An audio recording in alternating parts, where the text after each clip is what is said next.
Is this stranger your junk drawer, or the physical embodiment of clutter? He's absolutely covered in odds and ends.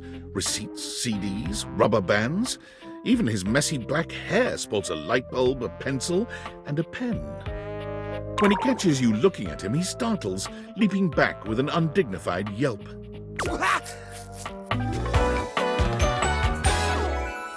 Whoa, Nelly! Whoa, Wolf! Cheese and crackers, you startled me. Hey, next time you open a guy, knock her something first, huh? I'm not used to so much light. Besides, sudden jerky movements like that risk disorganizing my collection. Oh, yes. Of course. Sorry. Been a while since I've had a guest. Welcome to Jerry's Junk Drawer, the finest collection of curated treasures in all of the house. Feast your eyes upon knickknacks and gewgaws from parts unknown.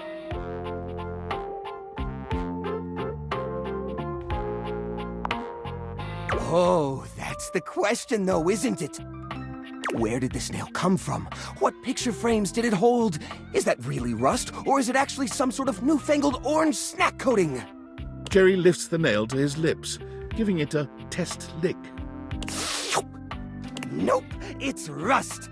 Tetanusy. So, what do you think? Why, it's a collection of lost things, each one forgotten by the world, each one a story.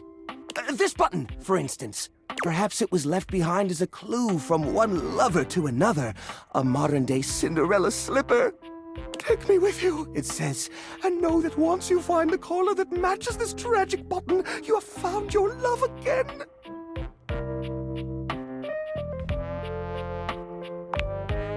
And this mysterious strip of papyrus, perhaps a missive from an ancient land, perhaps a treasure map. Oh, the wonders we could glean if only we could decipher these symbols of black and white bars. Don't worry, I did. Or I will, once I get around to it. What are you insinuating? I curate for a specific demographic that happens to enjoy the limited space. They don't mind. Do I get a lot of guests? Of course I do.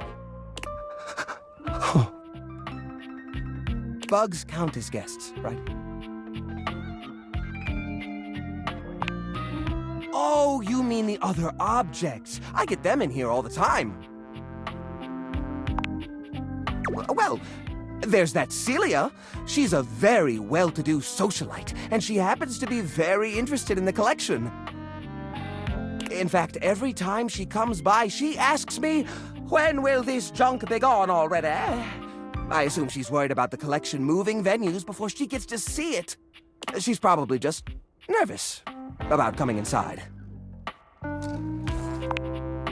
Listen, you, Oh, what's the use? It's true! Nobody visits me but the moths. What am I doing wrong? I just don't get it! I love to entertain, so long as guests don't touch a single thing. What? You mean throw it away?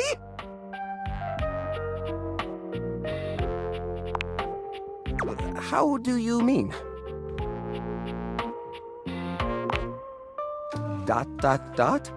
Now I'm scared. Upcycle them? You mean like an art piece? Well, I suppose the collection could use a centerpiece. Something eye-catching to bring in more visitors. Which is to say a single-digit number of visitors.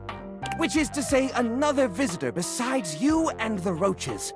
But I wouldn't even know where to start. I mean, what am I supposed to do? Just smash objects together at random? I can't imagine Pierre the paperclip and Claude the so old he's gray and unusable now eraser getting along. They're so different.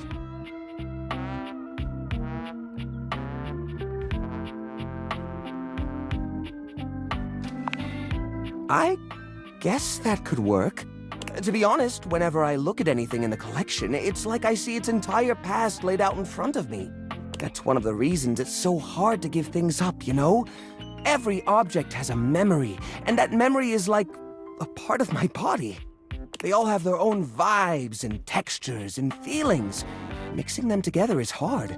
They've all got such strong individual identities.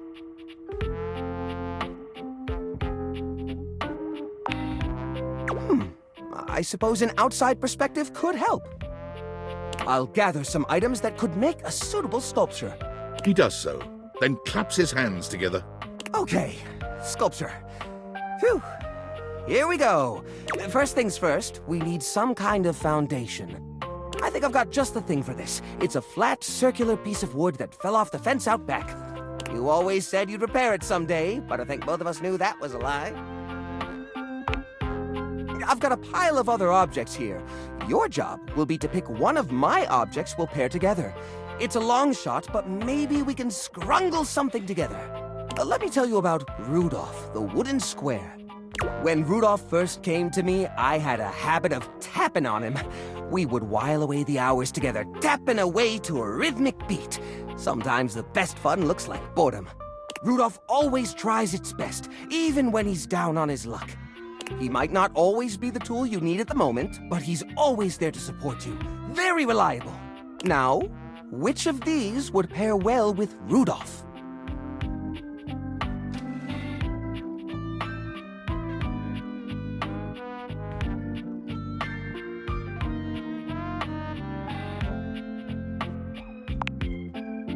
You mean Arnie?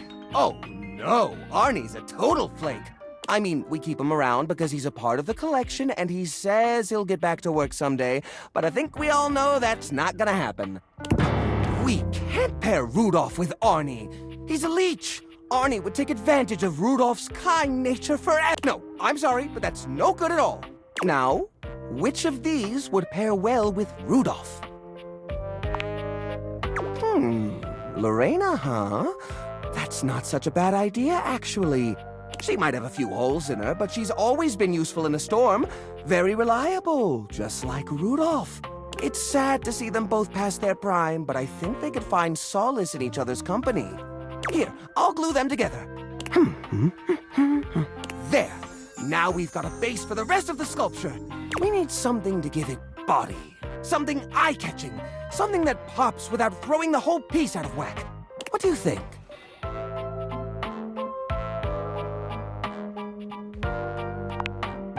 Ah, the old holiday lights. For the holiday we used to celebrate. You know the one. These guys were real champs before exactly one of their 50 bulbs burnt out, rendering the entire string useless. You gotta love series circuits. Even though they don't light up anymore, they still have an interesting shape. And the wire structure lets us sculpt them in interesting ways. We could even make some little columns between the top and the bottom to connect Rudolph and Lorena. Yeah, I think this is a great fit. We've got the sparkle, we've got the foundation, but it feels a little empty in the middle. It needs direction, a sense of purpose. There's a wooden foundation, a canopy above the lights. What could go in the middle?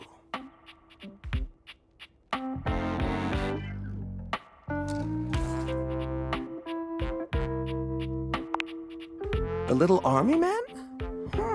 I suppose that could work. The shape of the sculpture does remind me a bit of a gazebo. Or maybe... a carousel! We only have 1 or 2 old horse figurines, but if I take the other plastic fellers, melt them down and reshape them a bit, yes, I could probably make new horses! Jerry does so. It takes him quite a bit of time, but he manages to use an old matchbook and some tinfoil to melt the figures into a mold. By the end of the process, the figures have transformed into a series of horses with multicolored manes, thanks to their disparate pieces. That looks great. That looks really great. These poor figurines forgotten and collecting dust, reshaped into something beautiful. Rudolph and Lorena working together to give them a stage. It really is the essence of upcycled beauty. I have to say, this is very striking. It pays homage to the origin of these objects while giving them a new sense of purpose. Look at that! What a beaut! Oh, bed knobs and broomsticks. I wasn't expecting that. Well, that's great. That's really great. Please come back anytime, especially if you have anything you'd like to add to the collection. We're always accepting new donations. Things are coming up, Jerry. Bye.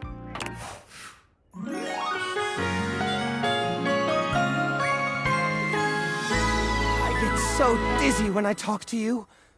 Or maybe that's just the tetanus.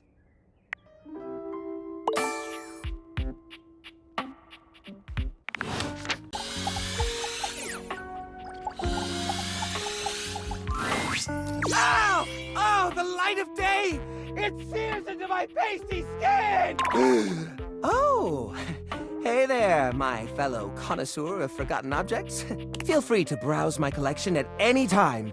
Just maybe knock before you blind me next time. Mind the roaches and the smell. You browse and admire Jerry's collection, and he admires you right back. Ow! Oh, the light of day! It sears into my pasty skin! Oh, hey there, my fellow connoisseur of forgotten objects. Feel free to browse my collection at any time. Just maybe knock before you blind me next time. Mind the roaches and the smell.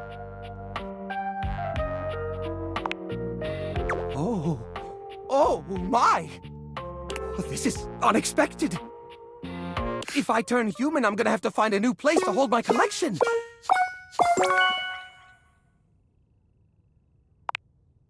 Whoa. Which of these, lovely objects are we realizing today? That'd be me. Jerry, of Jerry's junk drawer. All right. You sure you don't want to maybe do this someplace a little more open? I find I'm most comfortable in uncomfortable spaces. Suit yourself, man. And from this moment on, I mean that literally. The spectral energy flows through your date theaters, and what was once merely a junk drawer becomes...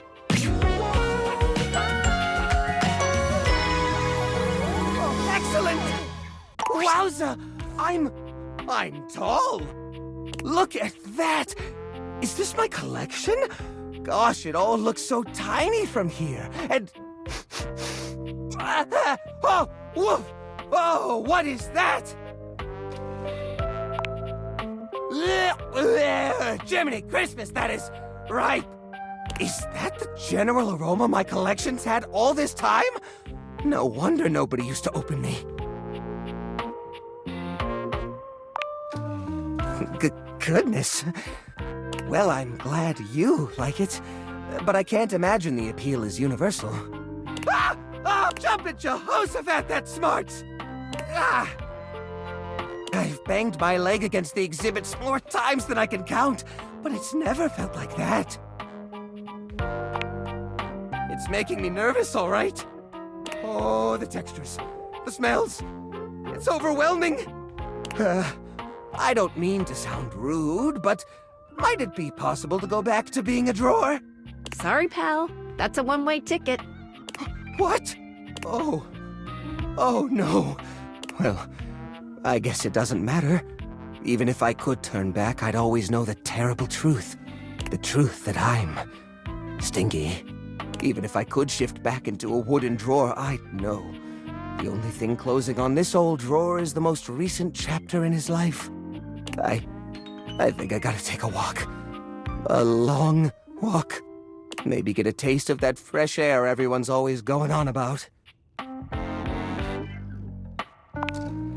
It appears quickly that the soft caress of skin, however, is not among his dislikes. The two of you creep closer and closer. His fingers run through your hair. He feels your breath on his neck. And as he becomes familiar with the sensation of warmth, he must admit there are parts of humanity he really, truly loves. Intertwined together, you find yourself spending hours basking in the morning sunlight. Ever a collector at heart, he finds it difficult to let you go. Like a newborn deer waddling into the light for the first time, Jerry takes his first stumbling steps out of your home. He's overwhelmed at first, for hours. But as the weeks go by, he finds a new appreciation for the little things he never had as a drawer. Elbow room, for one. All that space leads to Jerry realizing that he does not actually enjoy touch as much as he thought he did. In a strange twist of fate, he becomes unable to contend with the majority of textures. He thinks of the molds, oils, and goos of his past life with utter revulsion. Still, he feels naked without a collection of small objects around him. Eventually, he discovers the world of model trains. The smooth metals and plastics of the cars, along with the infinitely clutterable customization of all the miniature rail lines, speak to him. His hobby turns into a small career. He discovers others who see the artistry in his clutter. For the first time in his life, he truly thrives. Kids come from miles around to see Jerry's intricate model train sets. They're free to peruse his miniatures and control the RC train cars, but heaven help them if Jerry spots them moving any of the pieces around. But you, oh love of dear Jerry's life, you can move any damned piece you want.